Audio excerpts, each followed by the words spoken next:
Cloud!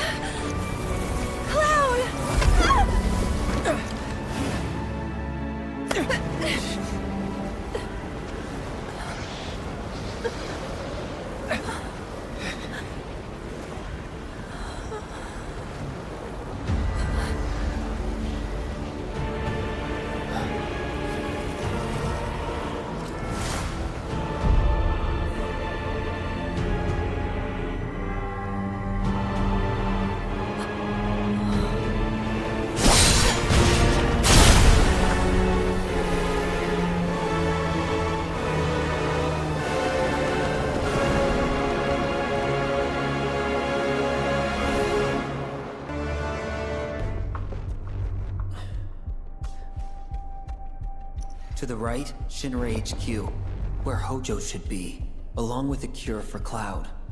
To the left, Reactor 6, which will get blown up along with Biggs unless I stop him. Before the rainbow beam scene, we see Zack on his motorcycle at a crossroads.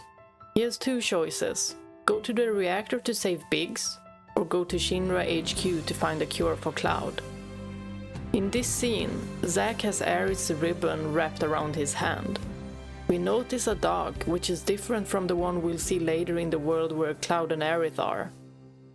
Later, we'll see another dog, a pug, on a ship's bag, indicating that Zack went to save Biggs in another world. This shows that there are multiple worlds. The world Cloud and Aerith are in now is different from the one where we've seen Zack in.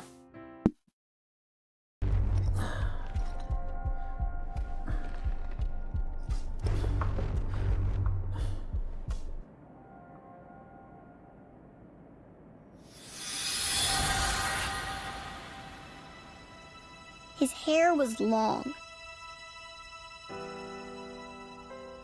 and gray.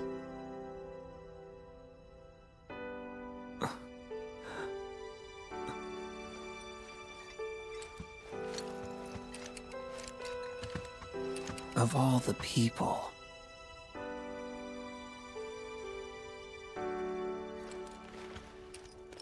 Sorry, one more question.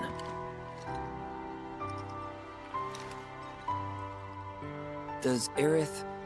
does she have feelings for Cloud? Yeah, she likes him. She does, huh? Can't say I saw that coming. 'Cause you weren't there.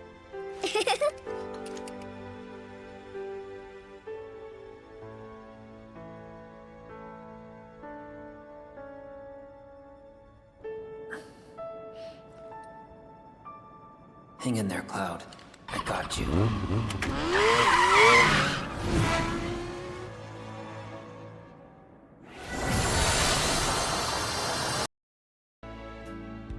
The rainbow effect symbolizes a bridge between two worlds or states of being. It suggests a transition from the reality to another, indicating that Cloud and Aerith are moving from one world to another. Rainbows often symbolize hope, connection, and transformation, suggesting that the characters are moving from one state of being to another. The abruptness of the widescreen emphasizes the characters and the audience's disorientation, reinforcing the surreal and dreamlike quality of the transition.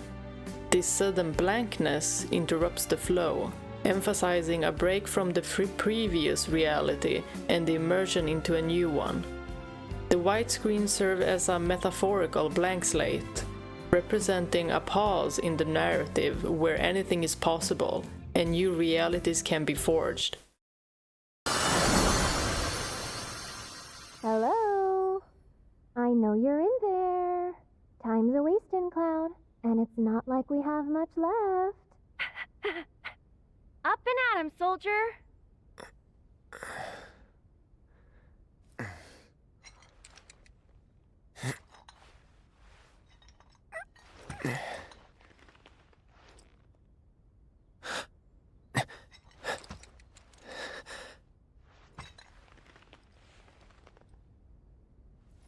What is this?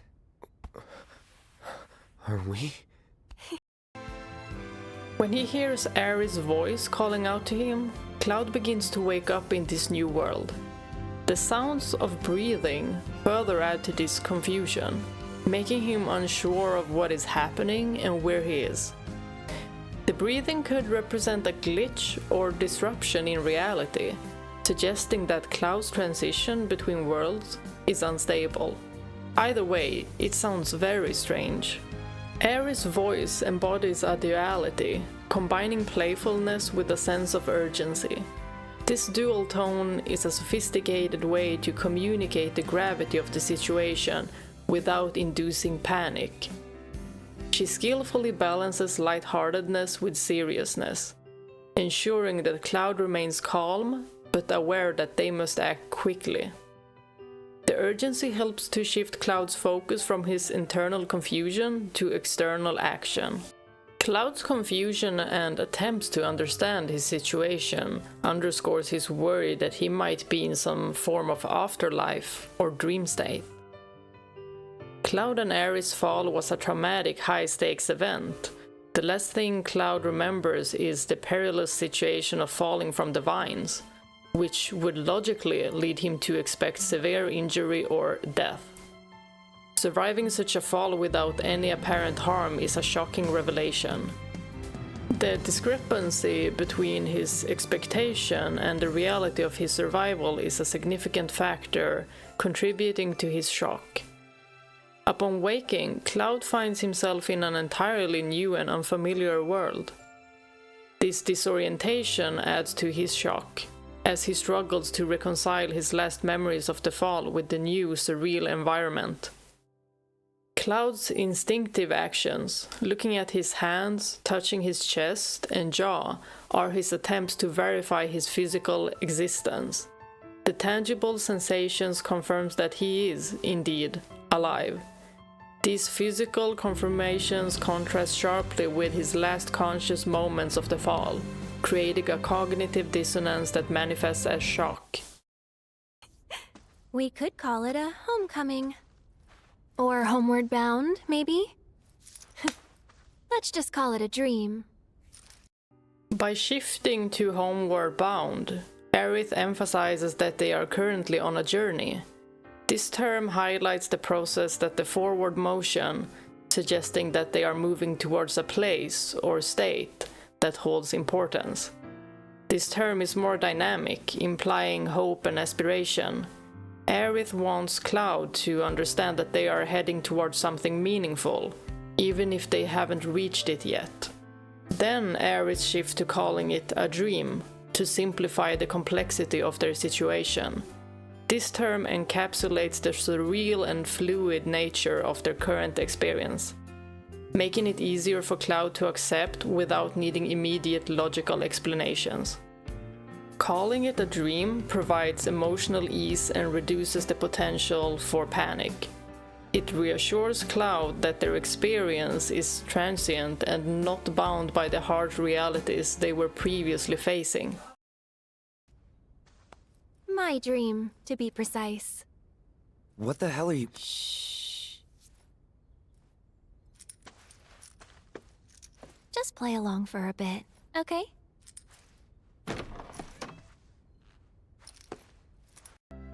Cloud's immediate response showcases his confusion and need for clarity. He is struggling to understand the nature of their current situation and Aerith's cryptic statements. Aerith's request for Cloud to play along suggests that she wants him to trust her and go along with the experience without needing immediate answers. Cloud's willingness to follow Aerith, despite his confusion, underscores the depth of their relationship. It highlights the importance of trust in their dynamic, especially in navigating unknown territories.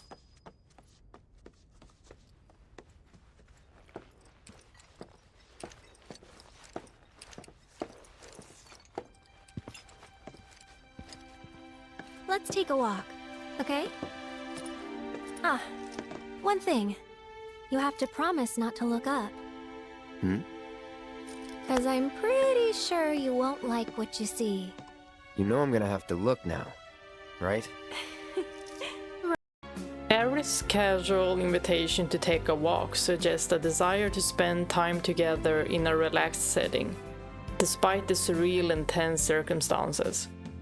The walk symbolizes a moment of calm and connection, providing a respite from the confusion and tension they are experiencing. Cloud's slight amusement at Aerith's warning suggests his curious and somewhat rebellious nature. He is intrigued and almost compelled to look despite the warning. By cautioning Cloud not to look up, Aerith inadvertently piqued his curiosity and implied that there is something significant and potentially disturbing above them. Aerith's comment indicates that she has to balance being open with Cloud and not revealing too much too soon, maintaining a level of mystery about their situation. The playful nature of her comment helps deflect from the seriousness of the situation, making it easier for Cloud to follow her lead without feeling overwhelmed. Another fun thing is that Cloud did mention in Costa del Sol quest that his favorite date would be to keep it simple and take a walk. Right. There I go, putting my foot in my mouth. When will I ever learn? If Aerith's comment about putting her foot in her mouth was intentional, it reflects her sophisticated understanding of Cloud and her protective, nurturing nature. By using reverse psychology, Aerith ensures Cloud's curiosity and engagement, encouraging him to discover important truths on his own. This method respects Cloud's autonomy, fosters his growth, and strengthens their bond. Aerith might believe it is important for Cloud to see what is above them, even if it is unsettling. This could be part of a broader plan to prepare him for future challenges or to reveal crucial information. Throughout their journey, Aerith often guides Cloud subtly, encouraging him to discover things on his own. This method helps Cloud grow and become more aware of his surroundings and the complexities of their situation. Aerith's indirect way of revealing information can be seen in other instances where she hints at something, rather than stating it outright. This approach respects Cloud's autonomy and allows him to piece things together by himself.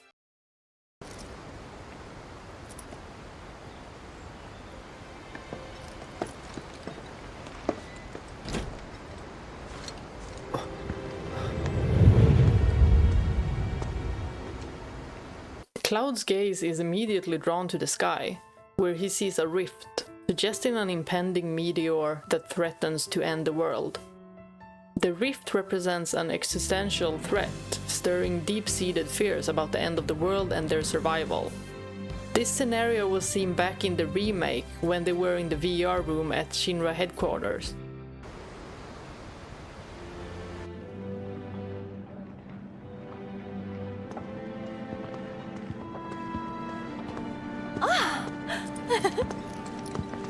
Hey, let's check it out. Come on. Aerith pushing him towards the store is a physical manifestation of her effort to include him actively. Unlike passive invitations, Aerith's proactive approach makes Cloud feel genuinely wanted and important. Aerith's insistence and physical prompting break through Cloud's self-imposed barriers. Her childlike enthusiasm and direct involvement make it clear that she values his presence and participation. Her actions foster an emotional connection, making Cloud feel that his presence matters. This helps him feel a sense of belonging that he rarely experienced in his childhood. During Cloud's childhood, even when he was asked to play with others, he often felt like an outsider because those invitations lacked genuine enthusiasm. The other children likely didn't push for him to join, leading to his feelings of exclusion.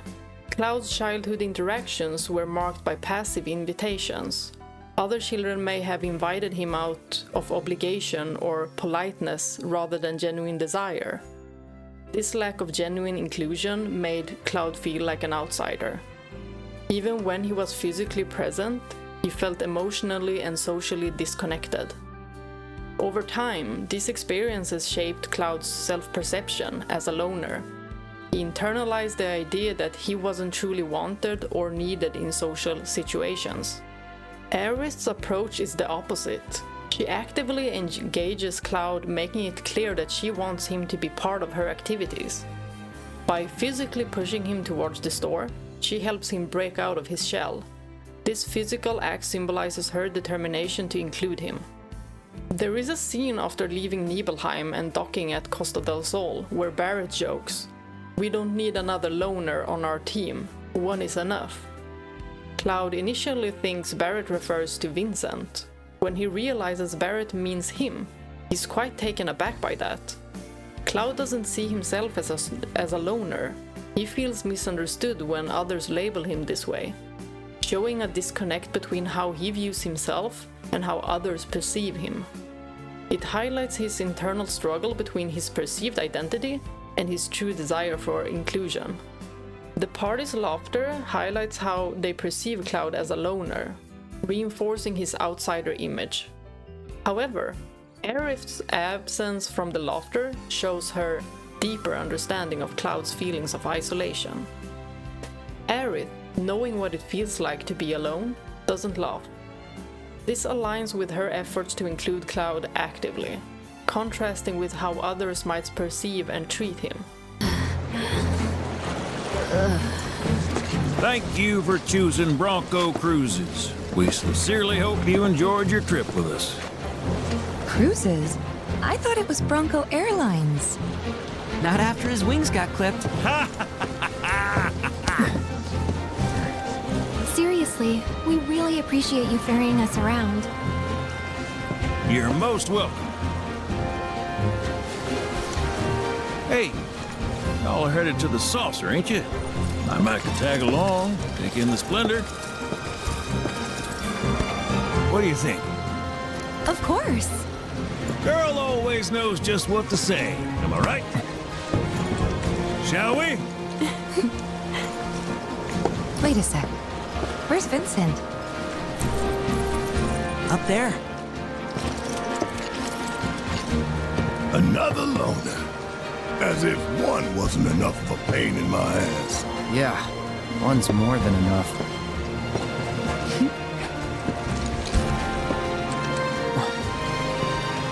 You mean me?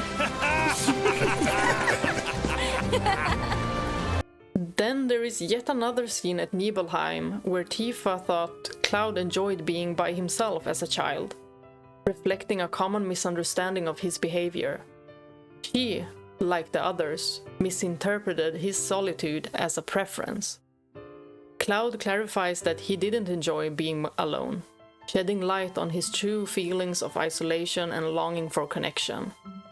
This revelation aligns with his need for genuine inclusion and contrasts with how others perceived him. Playing that piano again brought back a lot of memories. How Mom used to teach me while Dad was downstairs in the kitchen doing his best, which was pretty good. Hangouts with Emilio and the gang, which we kept inviting you to, but you never came. Never? Really? Really? But you seemed fine on your own. That what it looked like? That I enjoyed being alone? You didn't? Of course not. Huh. Guess we still don't know each other that well. Well, never too late to make up for lost time. Yeah, that's true. I'm glad we came. Yeah. Glad we found Fluffy, too. I think you mean Blanca. But yeah, I hope she and the kittens are happy here. Physical inclusion is not universally applicable. It requires understanding the individual's unique needs and preferences. Some people may appreciate physical gesture of inclusion, while others may find them intrusive.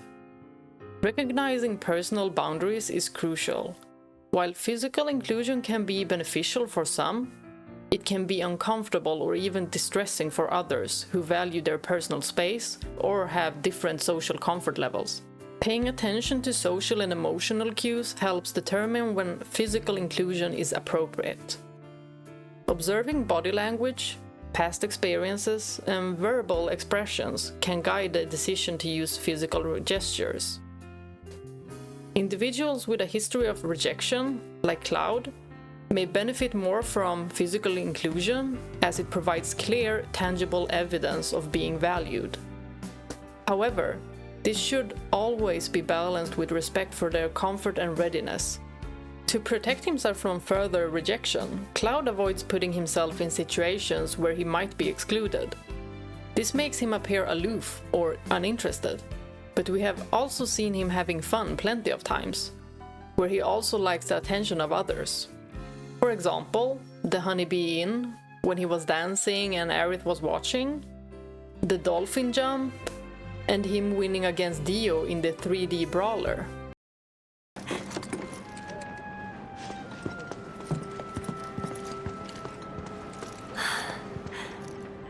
Ta-da! Despite initially scoffing at the girly stuff, he opens up the idea that these items are important because they bring joy to Aerith. This reaction underscores the clear difference between Cloud's practical mindset and Aerith's more whimsical, playful approach to life. Cloud probably thinks to himself, this must be what Aerith likes. He begins to bridge the gap between his preferences and hers. Despite his initial skepticism, his internal realization shows his willingness to engage with and appreciate what brings joy to Aerith. This also brings us back to the date side quest at Costa del Sol. When Aerith asks Cloud about swimwear, his immediate response focuses on practicality, durability, and non-absorbent material for potential underwater combat. This reaction contrasts sharply with Aerith's intention to discuss the style and appearance of the swimwear. Aerith's question about swimwear is meant to be lighthearted and fun, focusing on aesthetics rather than functionality. Can I have one? Can I? Please?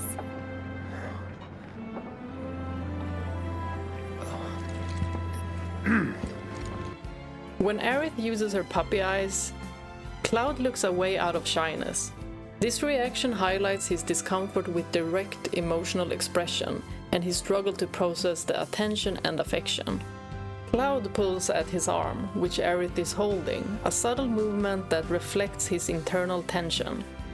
He feels the need to create some physical distance to manage his emotional response. Casually covering his face with his fist and clearing his throat are further signs of his shyness. This action serves as a protective barrier, hiding his vulnerability and helping him cope with the attention. Clearing his throat is a way for Cloud to buy time and manage his embarrassment by responding. It's a nervous habit that helps him gather his thoughts. Cloud continues to look away, showing his shyness and difficulty in maintaining eye contact during emotionally charged moments. Cloud most likely finds Aerith's demeanor cute, a thought that brings a mix of warmth and discomfort. This acknowledgement of her cuteness is an internal admission of his growing affection for her, which he struggles to express openly. Cloud's reaction, looking away, covering his face, and clearing his throat, indicates that he is feeling bashful. This is a natural response to finding someone's behavior endearing and attractive. Cute behaviors are often associated with femininity, which many find attractive. In societies where traditional gender roles are prevalent, cute behaviors can reinforce these norms, making them more appealing. Men might be drawn to behaviors that align with their cultural expectations of femininity. Cute behaviors often evoke a sense of vulnerability and innocence. When women display these behaviors, it can trigger men's protective instincts. This makes men feel needed and strong, as they perceive an opportunity to care for and protect someone who seems gentle and in need of support. Cloud's reaction is deeply influenced by his romantic and affectionate feelings for Aerith. Her playful behavior makes him shy because he finds her endearing and wants to please her. Aerith's playful engagement pushes Cloud out of his comfort zone, challenging him to adapt and grow emotionally. This interaction is a small but significant step towards breaking down his emotional barriers. In platonic relationships, especially those with a sibling-like dynamic, similar behaviors might be perceived as annoying. This is because there is less of a desire to impress or please in a romantic sense. The emotional response in platonic relationships is less intense. Annoyance or frustration are more common reactions, as there is no romantic vulnerability at play. If we would change Aerith out with Yuffie, the scene would differ significantly due to the nature of Cloud's relationship with each character. With Aerith, Cloud's reaction is shaped by his romantic and affectionate feelings, leading to shyness and a desire to please her. His body language reflects his embarrassment and struggle with these feelings. In contrast, with Yuffie, the sibling-like dynamic would lead Cloud to feel annoyed and frustrated by her playful behavior. This difference highlights how we accept and react to behaviors based on the nature of our relationship and the type of affection we feel towards person. Finally, asking a direct question helps Cloud manage his discomfort by shifting the focus from his feelings to Aerith's preferences. It is a way for him to navigate the emotional intensity of the moment. Which one do you want? Whichever one you pick. Why are you acting so weird? Well, you are. This isn't you. Cloud's ability to distinguish between different aspects of Aerith's behavior demonstrates his attentiveness and care. He notices that she is more exalted and touchy than usual, which makes him question her state. His attentiveness signifies a deep emotional connection. Cloud is not only observing Aerith's external actions, but also trying to understand her internal state. Dream Aerith exhibits more pronounced playfulness and childlike behavior. Her excitement and touchiness are more intense, indicating a departure from her usual balanced demeanor. There is a sense of urgency and heightened emotional states in Dream Aerith, making her actions seem exaggerated compared to her normal self. Cloud's ability to notice the subtle differences in Aerith's behavior showcases his keen observation skills. He picks up on the exaggerated playfulness and urgency that are not typical of remake Aerith. Cloud's attentiveness indicates a deepening emotional connection with Aerith. Its concern and observation stem from a place of care and understanding, which are crucial for distinguishing between the different versions of Aerith.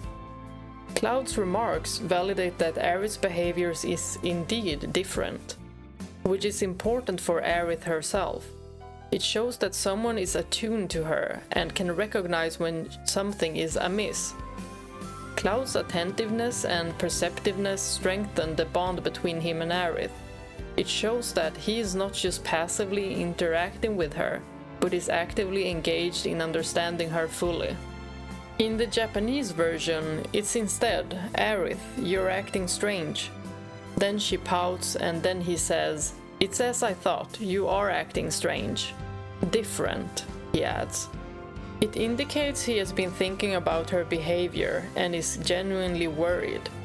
This version shows a deeper emotional connection. Cloud's recognition of subtle behavioral changes in Aerith signifies a more profound understanding and attentiveness, enhancing the emotional weight of the scene. The Japanese dialogue portrays Cloud as more perceptive and considerate. His specific observations show he is paying close attention to Aerith, making him appear more thoughtful. The Japanese version of this dialogue is more effective in conveying emotional depth. By stating, "Aerith, you're acting strange," and following up with, "It's as I thought, you are acting strange," Cloud's observations are more precise and show a higher level of concern and empathy. This makes his character appear more perceptive and emotionally connected to Aerith. The English version, with its more casual language, can downplay these nuances, making the interaction seem less significant, and Cloud's observations less thoughtful. Overall, the Japanese version better captures the emotional complexity and depth of the characters' relationship, making the scene more impactful. If you ask me, I'd probably say, this piece? I don't know. Actually, I'm gonna let him choose. Everything is free. But remember, it's one per person. This is it. After much cajoling, Cloud is about to give his very first gift to Aerith. Only question is, which one will he choose?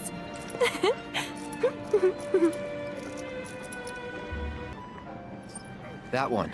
Ah, I'm so sorry. I meant everything but that one. Tell you what, I've got something else I think you'll love. Come on, man. You know, that's actually pretty neat. Perfect, even. You kidding me? Cloud's deep thought reflects his internal pressure to choose something Aerith will love. This moment shows his care and concern for making her happy, highlighting his growing emotional connection with her. Seeing Aerith so happy and excited about the prospect of Cloud choosing a gift for her amplifies the emotional stakes for Cloud. Her joy and anticipation makes the gesture even more significant. Aerith's reaction emphasizes that it's not just about the gift itself, but about the fact that Cloud is choosing it for her. This personal connection makes the moment particularly meaningful for both of them. The stall owner's response, I'm sorry, I mean everything but that one, introduces a symbolic restriction. This restriction could symbolize the theme of fate and the limitations within the world they inhabit. The inability to choose freely may reflect the larger narrative's constraints and the character's struggle against predetermined paths. This restriction can evoke a feeling of powerlessness in Cloud. Despite his careful consideration, he is unable to fulfill Aerith's expectation in the way he intended. Cloud is disappointed that he cannot give Aerith the gift he carefully chose. This disappointment is compounded by the fact that the moment was meant to be a special gesture from him to her. Cloud's frustration also stems from a desire for an authentic connection with Aerith. He wanted to show her that he understands and appreciates her tastes, and the stall owner's interference diminishes the sincerity of the gesture. This moment also demonstrates Cloud's developing empathy. He understands the significance of the gesture for Aerith and is upset because he couldn't meet her expectations in the way he intended. The scene explores the theme of fate versus free will. The stall owner's restriction represents the larger narrative's limitations, suggesting that despite personal desires, certain choices are out of the character's control. The yellow flower pin symbolizes predetermined events and reunions, reinforcing the idea that some paths are set despite the character's efforts to change them. Aerith's acceptance of the pin and her happiness reflect her adaptable and positive nature. She focuses on the gesture rather than the specific item, showing her appreciation for Cloud's effort and the situation's constraints. Aerith's acceptance of the pin, despite the initial disappointment from Cloud, shows her adaptability and ability to find joy in unexpected outcomes. This reflects her broader approach to life and challenges. The differences between Japanese and English translations of Aerith's response to the gift highlight distinct emotional nuances and romantic implications. The Japanese phrase, "I'll treasure it, okay?" conveys deeper emotional resonance, long-term significance and intimacy, making it more romantic. In contrast, the English phrase "perfect even" reflects immediate approval and present-focus appreciation, which, while positive, lacks the same depth of emotional and romantic implication. Translation choices can significantly impact the context and meaning of character interactions, altering the perceived depth of the relationship and emotional connection within the narrative. I'll miss these moments. Thank you both. The stall owner's line, "I'll miss these moments," carries significant thematic weight, highlighting the impending end or change within the narrative. This line not only foreshadows significant events, but also parallels Aerith's feelings toward her time with Cloud. Aerith, like the stall owner, cherishes the present moments, fully aware of their impermanence and the uncertainty of the future. Aerith is aware of the fleeting nature of their journey and the uncertainty of the future. This awareness parallels the stall owner's sentiment of missing the moment, suggesting she too is conscious of the impendence of their current situation. The line adds emotional depth to the scene, emphasizing themes of loss and appreciation. It serves as a reminder to cherish the present and acknowledge the significance of shared experiences. Now, where to next? That way. Come on. Cloud initially lets out a shocked sound at the hand-holding, indicating his surprise at the intimate gesture.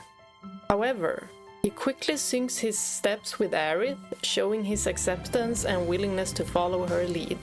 The fact that Cloud quickly adjusts and walks in sync with Aerith suggests his increased comfort and emotional connection with her. It shows a significant shift from his initial hesitation. The initial push to the first stall symbolizes Aerith's effort to encourage Cloud to step out of his comfort zone and participate actively. It reflects the beginning stages of their relationship, where Aerith takes the lead and Cloud is still learning to trust and engage. Going for the next stall, the hand-holding symbolizes a deeper level of trust and comfort.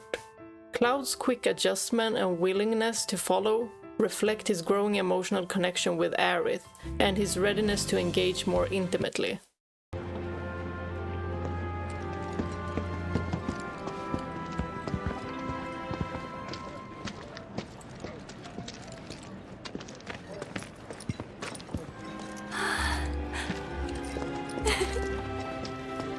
It's your lucky day, you two. Feel free to take whatever you'd like. Oh, but only one per person. Then we better choose wisely.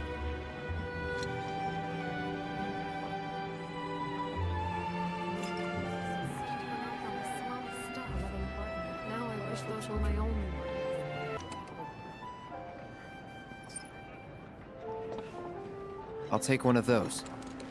Then I'll have one of those. All right.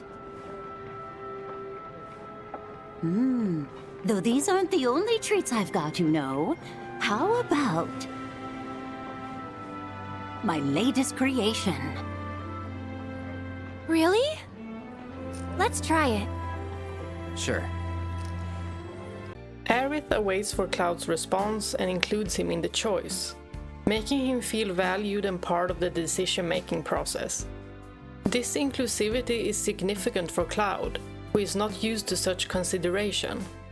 Instead of getting what they pointed at, the stall owner presents her latest creation, adding an element of surprise and novelty to the interaction. Aerith's enthusiasm and Cloud accepting the interference this time show their readiness to try something new together. Go on, enjoy.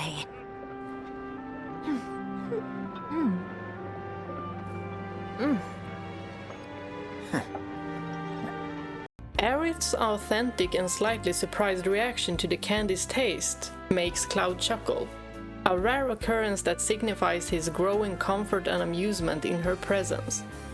This authenticity likely strikes Cloud as endearing and amusing, making him chuckle. Cloud's chuckle, even if very subtle, is significant because it is a rare display of genuine emotion from him. Typically stoic and reserved, this moment of amusement indicates a breaking down of his emotional barrier. The fact that Cloud feels comfortable enough to let out a chuckle openly suggests that he is growing more at ease in Aerith's presence. It reflects a softening of his demeanor and an opening up to the playful, lighter side of life. Cloud's chuckle and decision to try the candy himself, despite Aerith's reaction, can be seen as a playful challenge. It demonstrates his willingness to engage in the moment and share in its experience.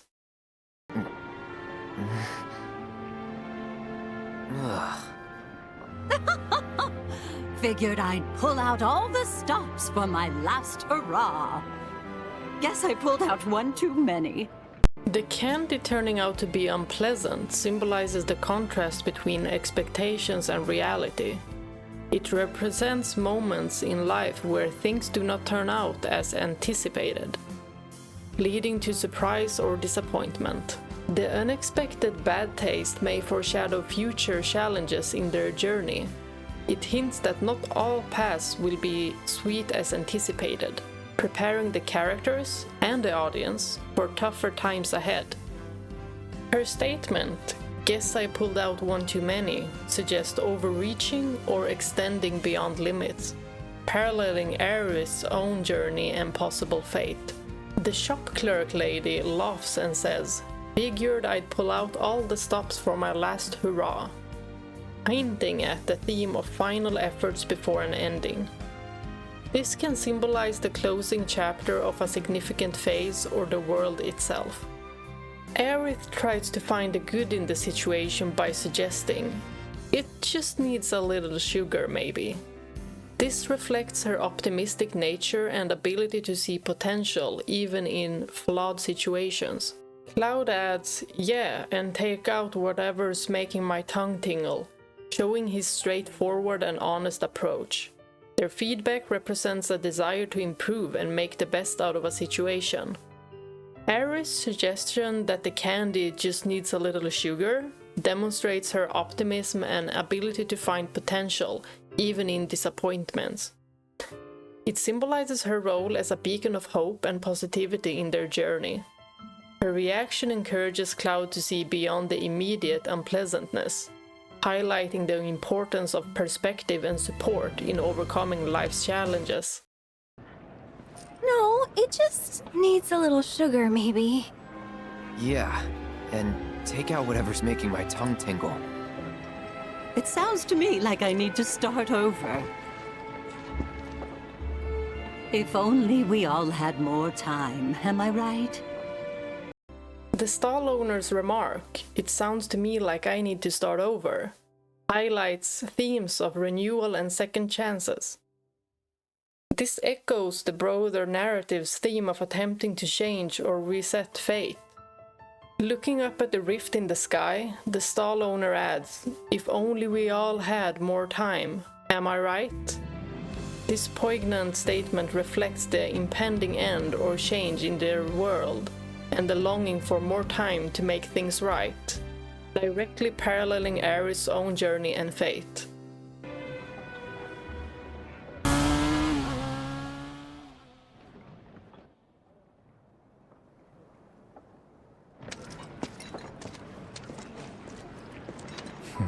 So this is where you've been hiding, in a world that has accepted its fate. Hey, what's that? Upon seeing the 3 black feathers, Aerith immediately recognizes the danger.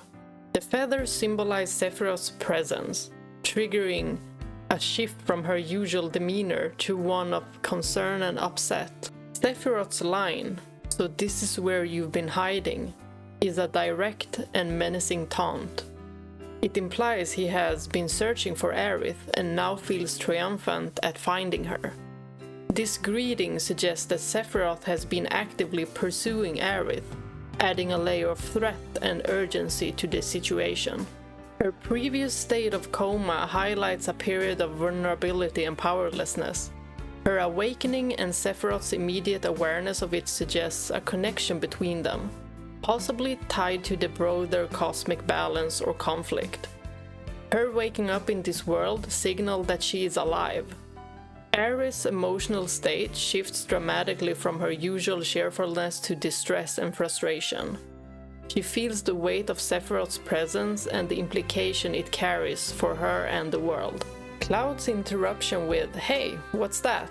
signifies his increasing engagement and willingness to take the lead.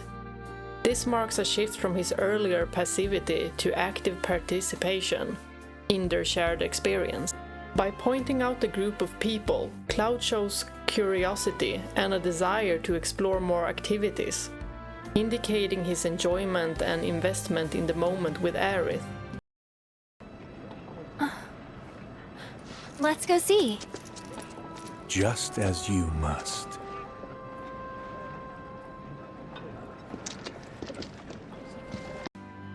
Aerith's quick response to Cloud's initiative, running up to him and suggesting "let's go see," highlights her enthusiasm and support for Cloud's growing engagement. Cloud's immediate and firm acceptance of Aerith's hand reflects his increasing comfort and trust in their relationship. His firm grip shows that he is not just passively following, but actively participating in the connection. The fact that Cloud holds Aerith's hand more firmly than before and smiles at her indicates his genuine enjoyment of the moment and his emotional investment in their interaction. This scene contrasts with earlier moments, where Cloud might have been more hesitant or reserved. Its immediate acceptance of the hand-holding shows significant emotional growth and willingness to embrace the connection with Aerith. Cloud's smile in response to Aerith's smiling face signifies mutual happiness and satisfaction, highlighting the positive emotional impact they have on each other. The progression from Aerith pushing Cloud to participate, to her grabbing his hand, to now Cloud holding her hand firmly, symbolizes the evolving dynamics of their relationship. It shows how Cloud is moving from a position of hesitancy to one of active engagement and leadership.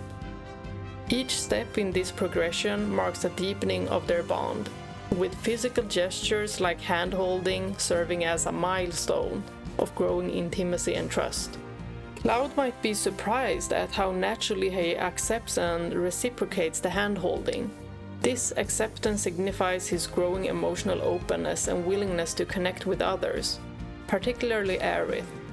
Holding hands with Aerith and being part of a shared activity makes Cloud feel a sense of belonging, something he has longed for since childhood but seldom experienced. As a child, Cloud often felt isolated and disconnected from his peers in Nibelheim. He struggled to fit in and frequently found himself on the outside looking in, yearning for acceptance and companionship.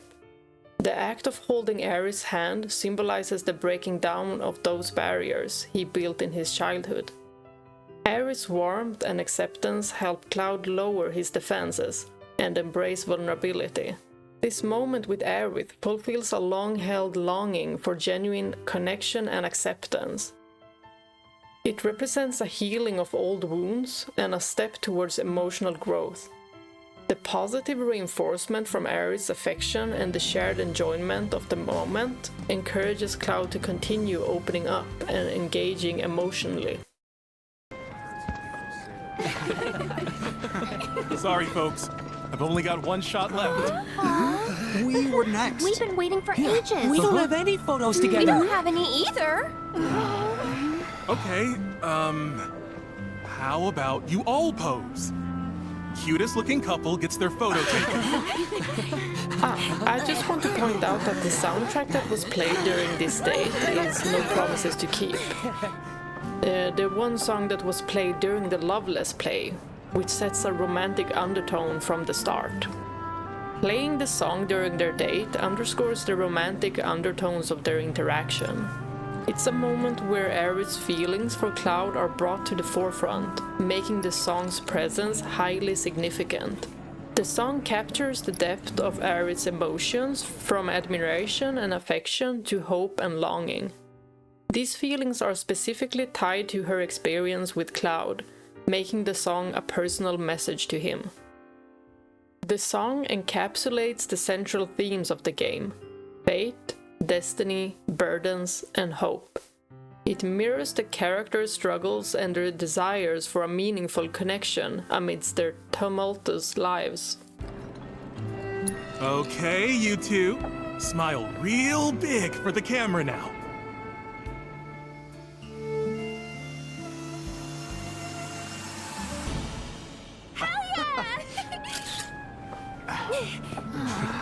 Later. Bye. Come on, let's go.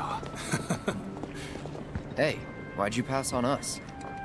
The photographer's decision to turn the final photo into a contest for the cutest looking couple introduces a competitive element.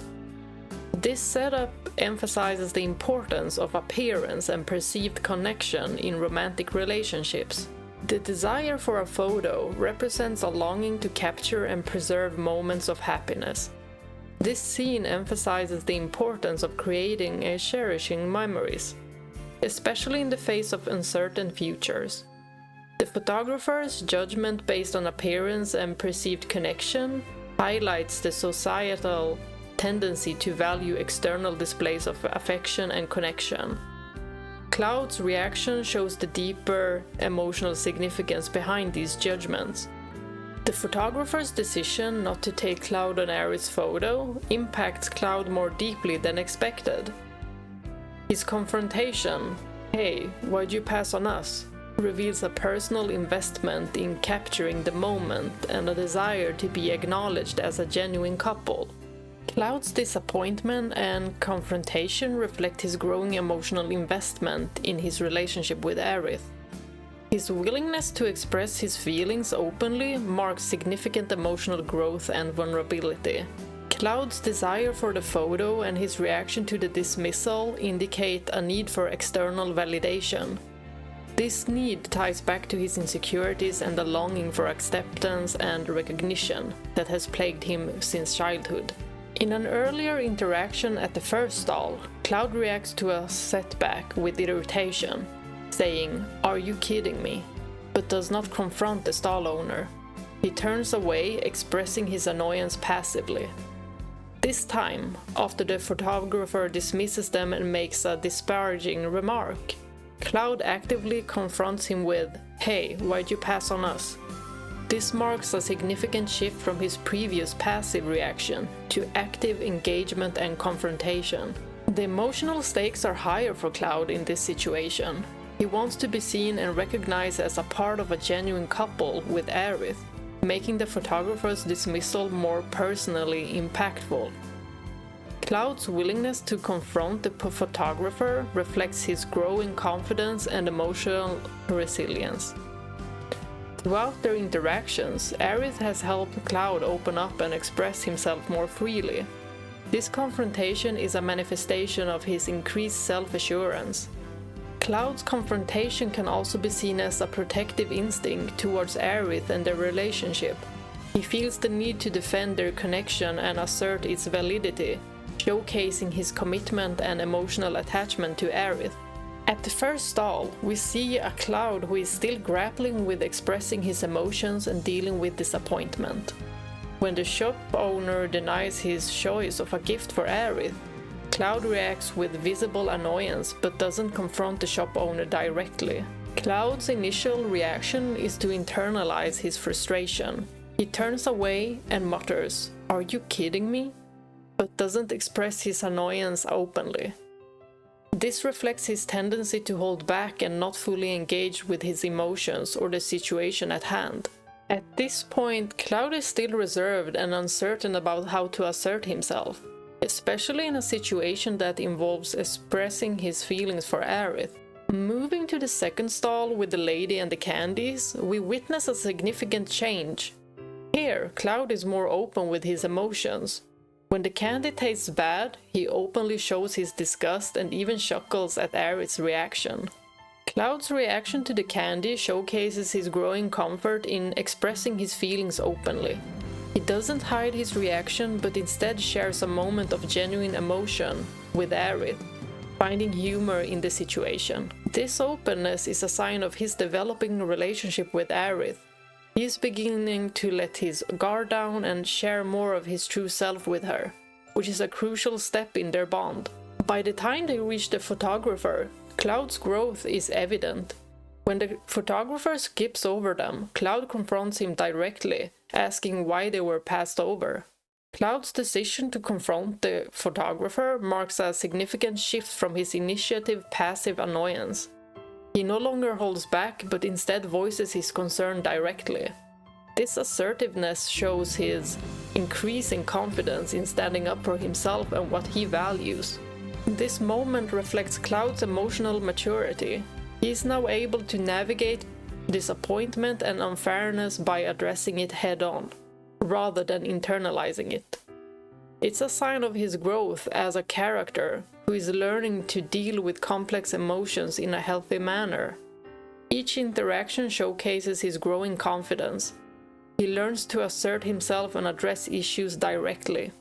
Aerith's presence and support play a key role in this evolution.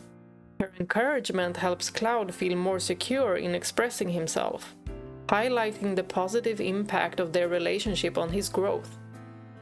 This growth is an integral part of Cloud's character arc. It shows his progression from a solitary, closed-off individual to someone who can connect with others and stand up for himself and those he cares about. Cloud's insistence on being photographed, despite the photographer's decision, hints at his growing awareness and pride in his relationship with Aerith. Cloud's confrontation implies that he believed they had the best pose and deserved the photo. This confidence in their connection is a humorous yet touching sign of how much he values their time together. It's amusing to see Cloud, who is typically stoic, so invested in a seemingly trivial matter like a photo contest. Being rejected by the photographer touches on Cloud's emotional vulnerability. Despite his tough exterior, moments like these remind him and us that he is sensitive to how others perceive him and his relationship with Aerith. The act of confronting the photographer is a metaphor for overcoming the fear of rejection. It shows Cloud that he can face uncomfortable situations and come out stronger on the other side. Each act of assertiveness builds Cloud's confidence. It helps him realize that he doesn't have to be perfect or invulnerable to be worthy of love and respect. Cloud's decision to confront the photographer is also probably fueled by Aerith's visible excitement to get their photo taken. Seeing Aerith's excitement, Cloud feels a protective instinct. He wants to ensure that her joy isn't diminished by the photographer's decision. His confrontation is a way of defending her happiness and making sure her excitement isn't met with disappointment. By standing up for Aerith, Cloud is validating her feelings. He recognizes how much the photo means to her and is willing to challenge the situation to honor her emotions. Cloud's actions demonstrate his care and support for Aerith. He isn't just addressing his insecurities, he's also showing that he values her feelings and experiences. This gesture strengthens their bond and shows that he is attentive to her emotions. This moment highlights Cloud's growing empathy and connection with Aerith. By standing up for her, he shows that he is becoming more sensitive to her feelings and willing to take action to support her. Well, for starters, you don't look like you're on a date. More like at a funeral. Well, I don't think that's true at all. Just have fun while you can, huh? See ya. The Japanese version is a bit different here. There the photographer says, I wonder. It was lacking that couple feeling, indicating that he did not perceive Cloud and Aerith as a convincingly affectionate couple. He then looks at Aerith and adds, she looked like she was going to cry, implying that Aerith's expression detracted from the appearance of a happy couple. Aerith gets defensive and says that's not true, denying the photographer's observation about her expression. The English and Japanese version differ slightly. In the English one, he's much harsher and more dramatic. In the Japanese version, the critique is more subtle and specific. It focuses on the lack of a couple feeling and mentions Aerith's expression, with a gentler and more nuanced observation. When the photographer says she looked like she was going to cry, implying that Aerith's expression detracted from the appearance of a happy couple. Aerith might look like she's about to cry because she knows that at the end of this date, Dream Aerith will not see Cloud again. Aerith gets defensive and says that's not true, denying the photographer's observation about her expression and trying to mask her underlying sadness. The comment about Aerith looking like she was going to cry adds a layer of emotional depth, suggesting sensitivity and concern for her feelings. The added context of Aerith knowing she won't see Cloud again adds further emotional complexity. In both versions, the core emotional driver for Aerith is her awareness that her time with Cloud is limited.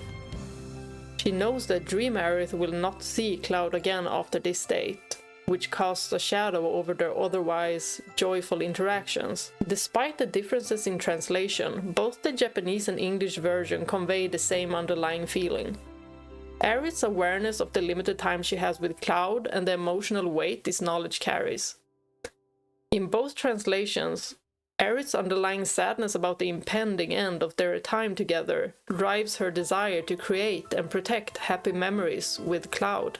The core emotional theme of cherishing and defending the precious moments they have together remains consistent across both versions.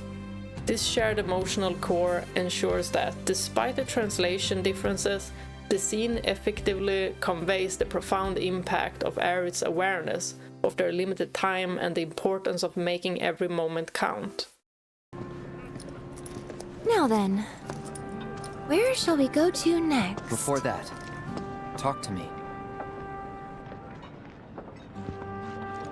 What's going on with this place? With you? And please don't play dumb. Initially reserved and hesitant, Cloud shows signs of increased engagement and concern for Aerith's behavior. Aerith's enthusiasm and attempt to keep things lighthearted contrast with Cloud's growing concern. What's going on with this place? With you? Cloud's interruption is direct and urgent, reflecting his growing concern. He senses something is wrong and wants to address it immediately. His tone indicates he is no longer willing to ignore the signs that something is amiss. Cloud's confusion about both the place and Aerith herself shows his frustration.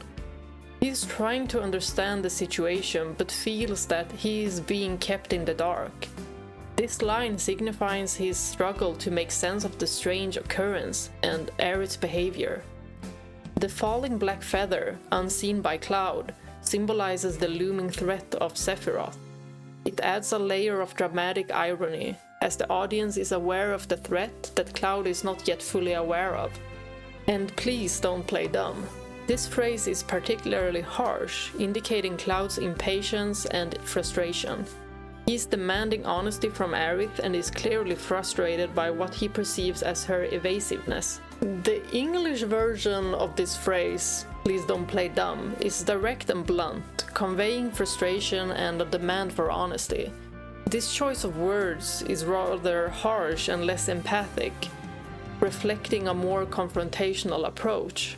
In the Japanese version, Cloud's request is to talk properly, and his observation that something is strange are more sensitive and less confrontational. This phrasing conveys concern rather than frustration. The open-ended question, "what's going on?" is gentler and more empathic, reflecting a softer approach to addressing Aerith's behavior. The English translation of Cloud's dialogue is noticeably harsher compared to the Japanese version. The phrase, "please don't play dumb," is direct and confrontational, conveying frustration and impatience. In contrast, the Japanese version requests to talk properly, and the observation that something is strange are more sensitive and empathic. The Japanese dialogue, "what's going on?" it shows Cloud's concern and patience, indicating he is giving Aerith space to explain herself rather than demanding immediate answers. While the English translation of this scene comes across as harsher due to Cloud's blunt and confrontational language, his direct approach and impatience reflect frustration and urgency, making the interaction more intense. In contrast, the Japanese translation portrays Cloud as more concerned and empathic, with a softer and more patient tone. Despite these differences, both versions convey Aerith's underlying sadness and her attempt to mask her deeper concern with a cheerful facade. The consistent element of the falling black feather symbolizes Sephiroth's looming threat, adding dramatic irony and highlighting Cloud's current ignorance of the full scope of the danger. Ultimately, both translations reflect Cloud's deepening concern for Aerith and his struggle to understand what's wrong. The nuanced differences in tone and language shape the emotional impact of the scene, highlighting the importance of empathic communication and the complexities of their evolving relationship. Aerith's face turns serious for a moment before she quickly resumes a smile. This indicates her internal struggle. She is aware of the gravity of the situation, but is trying to maintain a facade of normalcy and cheerfulness. Her smile is the way to mask her deeper sorrow and concern. All right. I'll tell you when we get to our spot, okay? Where's that? You really have to ask? It's one of my most favorite places. Can I make it any more obvious?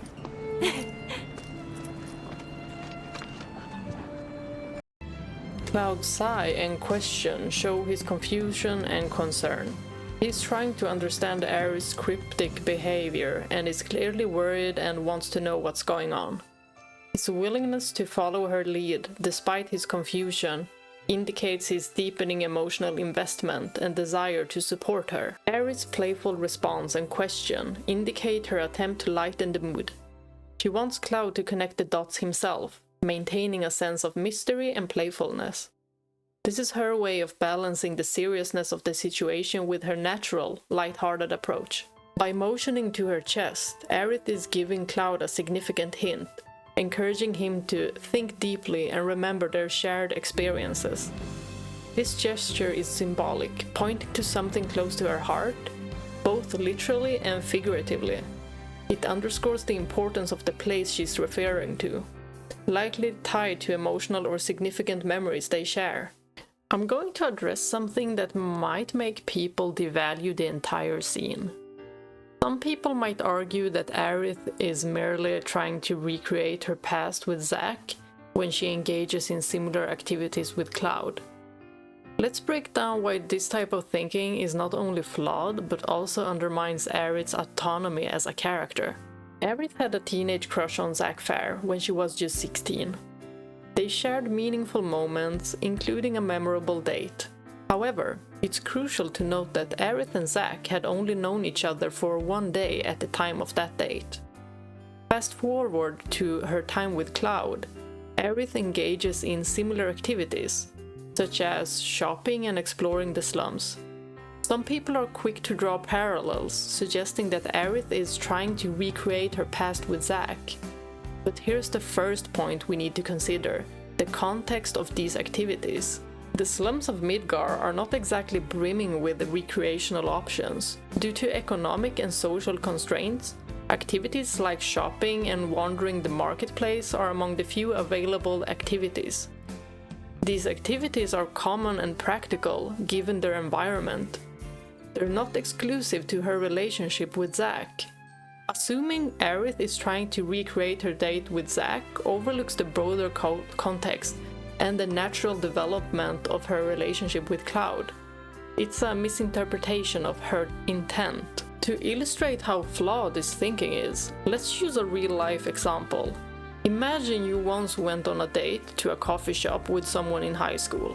Years later, you take a new partner to a coffee shop. Does that mean you're trying to recreate your high school date? Of course not. It's just a common, enjoyable activity.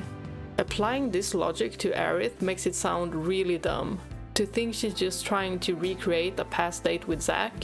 In reality, it's simply what people do in their environment, and Aerith happens to enjoy these activities. Now, let's talk about Aerith's agency. It's crucial to recognize that Aerith is a character with her own autonomy and ability to make choices. Her interactions with Cloud are driven by her current feelings and circumstances, not by a desire to replicate the past. By suggesting otherwise, we're stripping Aerith of her agency and reducing her to a character defined by her past relationship. This is not only fair, but also undermines her growth as an individual. Aerith's action and choices should be seen as independent. Her relationship with Cloud is based on unique evolving dynamics that are distinct from her past with Zack. She is not bound by her previous relationships. Instead, she is forming new, genuine connections based on her present experiences and emotions. Moreover, comparing these relationships in such a reductive manner suggests a property-like mindset.